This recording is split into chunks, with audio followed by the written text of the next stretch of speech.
নমস্কার বন্ধুরা, মিষ্টি অ্যান্ড মমস কিচেন চ্যানেলে আপনাদের সবাইকে স্বাগত জানাই।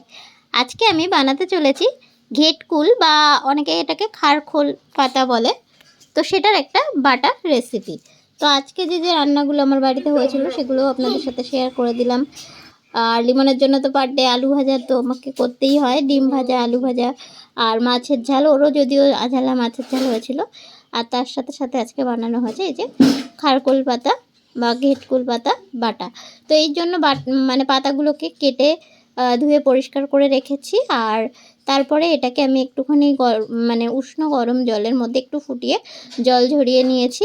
তারপর ঠান্ডা জল দিয়ে পাতাটাকে ঠান্ডা করে একটা মিক্সার গ্রাইন্ডারে নিয়েছি এবং লঙ্কা, রসুন আর কালো জিরে দিয়ে একটা স্মুথ পেস্ট মিক্সার গ্রাইন্ডারে বানিয়ে নিয়েছি। আপনারা চাইলে শিলেও এটা বানাতে পারেন। তারপরে দেখুন পেস্টটা বানানো হয়ে গেছে। এবার একটা ননস্টিকের কড়া নিয়ে নিয়েছি এবং পরিমাণ মতন একটু তেল দিয়ে দিয়েছি। আর এর মধ্যে এবার বাটাটা দিয়ে দিচ্ছি। আপনারা চাইলে এই পর্যায়ে কালো জিরেটা যদি বাটার মধ্যে না দিয়ে এই পর্যায়ে দিতে চান সেটাও আপনারা দিতে পারেন। তো তারপরে এবারে বেশ খানিকক্ষণ ধরে এটাকে নাড়াচাড়া করতে হবে। আর তার মধ্যে লবণ, হলুদ আর সামান্য একটু চিনি দিতে হবে স্বাদ অনুযায়ী। এইভাবে নাড়াচাড়া করে মাঝখানে এবং শেষে আরেকটু আমি তেল অ্যাড করে দেব। আর আপনারা চাইলে এটা সর্ষের তেলেও করতে পারেন, তাহলে ঝাঁঝটা আর একটু ভালো আসবে। আমি সাদা তেলেই রান্নাটা করেছি। আর এটাকে এইভাবে নাড়তে নাড়তে একদম শুকিয়ে আসলে নামিয়ে নিতে হবে, তাহলেই রেডি। আর একদম গরম গরম ভাতের সাথে জাস্ট জমে যাবে। লাস্টে একটু আমি সর্ষের তেল অ্যাড করে দেবো নামানোর পরে। আর এই রেসিপিটা আপনাদের যদি ভালো লাগে অবশ্যই কমেন্ট করে জানাতে ভুলবেন না।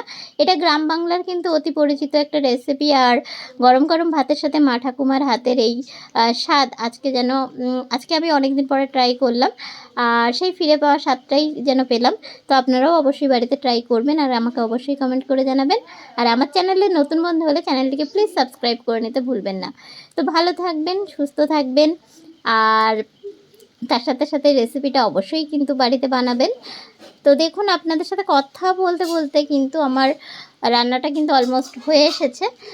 আর এবারে আমি এটাকে গ্যাস অফ করে নামিয়ে নেব। তারপর একটা সার্ভিং বলে বা সার্ভিং বাটিতে এটাকে আমি সার্ভ করে দেব। তো সেটা আপনাদের সাথে শেয়ার করে দিচ্ছি। আর এই যে বলেছিলাম আমি অল্প একটুখানি সর্ষের তেল লাস্টে অ্যাড করে দেব। তো অল্প একটু সর্ষের তেল আমি এর মধ্যে দিয়ে দিলাম আর ওটা চামচ দিয়ে মিক্সড করে তারপরে গরম গরম ভাতের সাথে খাওয়া হবে। তো আজকের ভিডিও এ পর্যন্তই। পরবর্তী আরও ভালো ভালো ভিডিও পেতে অবশ্যই আমার চ্যানেলটিকে সাবস্ক্রাইব করে রাখবেন। তো ভালো থাকবেন। গুড বাই সকলকে, টাটা।